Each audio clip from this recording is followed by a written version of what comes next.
Baik, saat ini saya berada di Kupang Barat bersama-sama dengan tim relawan tanggap bencana Welmasi yang notabene di mana wilayah pergerakannya adalah di Kabupaten Kupang. Tetapi pada saat ini kita akan bersama-sama menanyakan latar belakang yang membuat tim relawan tanggap bencana Welmasi datang ke Kupang Barat. Baik, Bapak Mesri mungkin bisa menjelaskan kepada kami apa yang melatar belakangi, apa yang memotivasi tim sehingga mau datang ke Kupang Barat. Ya, kalau terima kasih Kak Clarita. Memang posko Welmasi lebih banyak bergerak di sekitaran Kupang Timur, Kabupaten Kupang, tapi lebih banyak Kupang Timur, Sulamu dan Takari.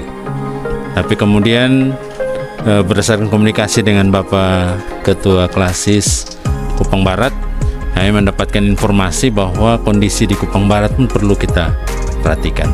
Dan dengan memperhatikan kondisi yang ada, mendengar cerita, hasil rapat evaluasi bersama, akhirnya diputuskan untuk, walaupun kita keluar dari wilayah yang biasa kita bantu, tapi karena ini situasinya mendesak, apa yang kita punya, kita dukung teman-teman yang ada di Kupang Barat. Mungkin lebih lengkap, kita bisa langsung tanya di Bapak Ketua Klasis untuk memberi gambaran tentang situasi ini. Terima kasih. Baik, terima kasih Bapak Mesri. Kemudian saya akan bertanya kepada Bapak Ketua Klasis, tetapi sebelumnya bisakah kita mengetahui nama dari Bapak Ketua Klasis? Baik, Salam. Nama saya Pendeta Dodi Octavianus.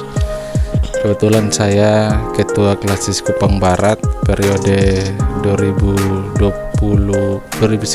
ya, 2023. Klasis kami ini juga baru. Dulu Kupang Barat itu dia ada dengan kota, tapi waktu tahun 2019-20 itu kami mekar, sehingga yang ada di kami ini hanya kabupaten. Ada 39 jemaat yang mandiri, tambah dengan mata jemaat ada sekitar 46 yang tersebar dari Tablolong sampai Oipaha, Sakala yang berbatasan dengan Amarasi. Jadi kalau di depan itu Sikumana, Oilomin sampai ke sana. Nah, kami juga mengucapkan terima kasih kepada tim dari posko Welmasi, karena kami di sini posko, tapi teman-teman semua juga mengalami hal yang sama. Kalau Kupang Barat ini juga kami lebih banyak bencananya itu bukan banjir, bukan longsor, tetapi angin. Sehingga banyak sekali rumah-rumah jemaat itu yang hancur. Jadi dia kalau menurut hitungan kami itu satu jemaat dari 20 rumah sampai bahkan ada satu jemaat di Elimbolok itu 300 rumah yang hancur. Paling banyak atap di bawah angin, ada yang tertimpa pohon dan lain-lain begitu, karena juga mereka di pesisir pantai. Nah, waktu itu komunikasi putus, sinyal dan listrik, sehingga untuk informasi itu kami sangat terlambat ketika diminta untuk data dan lain-lain. Dan kami bersyukur hari ini teman-teman bisa ada di sini. Kami juga bergerak di diakonia, ya, persembahan diakonia, karena rata-rata kami itu petani dan mereka sudah investasi semua apa yang mereka punya di ladang, di kebun. Mungkin tinggal tunggu panen dulu begitu. Ketika bencana ya mereka mengalami kesulitan dengan makanan minuman, apalagi memperbaiki rumah. Jadi kami sementara mengumpulkan, kami hitung untuk dibagi rata karena hampir semua dapat bencana, dan kami hitung satu jemaat dia baru dapat 50 kilogram dengan mie dan beberapa bagi apa yang lain, sehingga masih kurang sekitar 9 atau 10 jemaat. Jadi bantuan dari teman-teman kami rasa ini sangat membantu untuk menambahkan. Nanti kalau kami rasa sudah cukup, kami akan distribusi ke jemaat-jemaat yang terdampak. Mungkin itu. Terima kasih. Baik, terima kasih Bapak Dodi. Tadi saya mendengar Bapak Dodi mengatakan bahwa kira-kira jumlah dari keseluruhan jemaat di sini bukan hanya yang mandiri, ada 46 ya Bapak ya. Nah, dari 46 ini apakah seluruh jemaat ini terdampak atau bagaimana? Kemudian mengenai kebutuhan mereka, apakah sampai saat ini ada dampak jangka panjang kepada mereka atau tidak? Baik, terima kasih. Kalau bilang terdampak semua rata-rata tadi seperti saya bilang itu dia sekitar 10 sampai bahkan 300 rumah per jemaat. Dan kalau di pemerintah mereka sudah mendata juga, kami mengalami kesulitan itu pada keluarga-keluarga yang memang ada rumah yang hancur sampai di tanah. Seperti beberapa tempat di OLI di sebelah Boneana itu 37 kakak mengungsi di sekolah. Dan mereka mengungsi di sekolah, mereka beribadah juga di sekolah karena rumah mereka hancur, gereja mereka juga hancur. Beta ada muat beberapa foto di Facebook seperti itu. Dan kalau jangka panjang itu ada pada lahan pertanian. Kalau di Onisus ini karena banjir tinggi, angin kencang, padahal mereka sudah mau panen. Hampir sebagian hasil panen mereka itu, padi mereka itu tertib angin rubuh di tanah, begitu jatuh di tanah, sehingga hasil yang mereka dapat itu tidak maksimal, begitu, tidak maksimal. Ada padi, ada yang dia rubuh dengan batangnya sampai dia kena air sehingga dia sudah mau tumbuh lagi, itu tidak bisa dipanen, begitu. Paling banyak itu, yang lain tidak terlalu, ya. Kalau untuk makanan, minuman, kita berdoa Tuhan tolong habis panen mereka sudah bisa terpenuhi. Hanya beberapa jemaat itu mengatakan bahwa kalau makanan minuman kutong ada, cuma untuk material seng dan paku itu mungkin mereka masih sementara belum bisa pengadaan, sehingga ada yang masih tinggal di rumah saudara, keluarga, tetangga. Ada juga yang mereka tahan pakai terpal supaya mereka bisa menginap di dalam rumah. Kita berdoa supaya mereka bisa memperbaiki rumahnya dengan bantuan-bantuan dari pemerintah dan pihak lainnya. Terima kasih.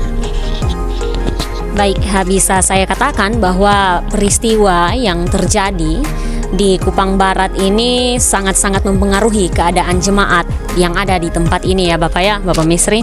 Nah, tadi juga saya dan teman-teman bersama seluruh tim relawan Tanggap Bencana Welmasi, kita dalam perjalanan menuju ke sini, dapat dikatakan bahwa perjalanan ke tempat ini cukup jauh ya Pak ya. Iya, jadi apakah setelah pasca bencana kira-kira 3 minggu ini berita mengenai Kupang Barat sudah diketahui oleh orang-orang di luar atau bagaimana dilihat dari bagaimana perkembangan yang masuk di posko klasis ini Bapak? Iya, betul. Baik, terima kasih. Yang pertama, memang waktu itu sinyal dan listrik padam. Jadi saya berusaha untuk dahulu informasi ke Majelis Sinode, karena memang kami diminta untuk mendata oleh tim Sinode, tim Seroja ya, Seroja Gemit, dan puji Tuhan kami direspon awal. Itu kami dapat bantuan beras 1 ton lebih, 1 ton 300 atau 400 kilo. Tapi itu kami sudah bagi karena satu jemaat itu dapat 100 kilo waktu itu yang tahap pertama, dan itu baru 13 jemaat yang dapat, baru 13. Jadi itu juga dengan telur sekitar 100 rak kami juga bagi, karena itu yang terdata saja. Jemaat yang aksesnya putus betul-betul adalah di Kecamatan Nekamese, karena kali dari Batu Lesa itu kan dia naik kan? Jadi kita tidak bisa, ada banjir tidak bisa lewat. Kalau dari mau ikut dari Cikumana, dari Nekamese, dari Obeng, Bone sana itu tidak bisa karena jalannya putus, sehingga mereka yang belum tersentuh. Jadi kami ada memikirkan cara seperti apa kita bisa parkir saja di jalan putus itu untuk kita nanti distribusi ke sana saja begitu. Sampai sekarang listrik di sana juga belum menyala. Begitu. Jadi perkembangannya kami dapat dari Sinode, Majelis Sinode, terus dengan teman-teman LSM, dari teman-teman yang terakhir teman-teman yang datang ini. Setelah itu mungkin sudah tidak ada lagi kontak begitu. Memang mereka dapat berita dari Facebook.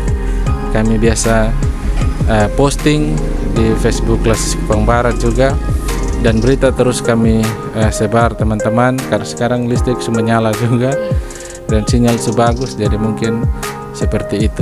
Kami berpikir bahwa tahap ini setelah kami beri sembako ini sudah terakhir.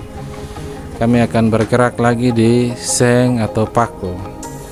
Ya, bagi jemaat-jemaat yang betul-betul membutuhkan, nanti kami akan buka donasi atau posko sumbangan masuk keluar untuk itu. Terima kasih. Baik, terima kasih Bapak. Mendengar dari apa yang dikatakan oleh Bapak Dodi tadi, Bapak Misri, bisa kita katakan bahwa sampai saat ini proses yang diusahakan adalah penyamarataan sumbangan berupa makanan juga kepada jemaat-jemaat yang ada di Kupang Barat. Apalagi ada salah satu wilayah Nikamese yang belum tersentuh oleh karena jalan yang putus ya Bapak ya. Kemudian dapat diketahui bahwa beberapa sponsor sudah mengetahui tempat ini, tetapi melihat dari begitu banyak korban, dapat saya katakan bahwa di tempat ini di Kupang Barat masih sangat membutuhkan bantuan, terutama dalam proses jangka panjang, yaitu berkaitan dengan tempat tinggal jemaat setempat.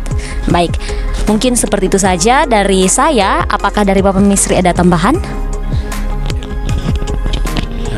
Baik, kami dari Posko terima kasih juga untuk Pak Pendeta Dodi. Informasi dari Bapak Pendeta membuat kami akhirnya mengetahui kondisi di sini, dan ya kami tidak berjanji apa yang bisa kita bantu hari ini. Kami sudah berusaha untuk memberi yang ada pada kami. Ini juga bukan semata-mata yang kami punya, tapi ini adalah titipan dari berbagai pihak yang mempercayai kami di Posko untuk kemudian meneruskan bantuan ini kepada yang membutuhkan. Untuk rencana jangka panjang, kami doakan semoga bisa lancar.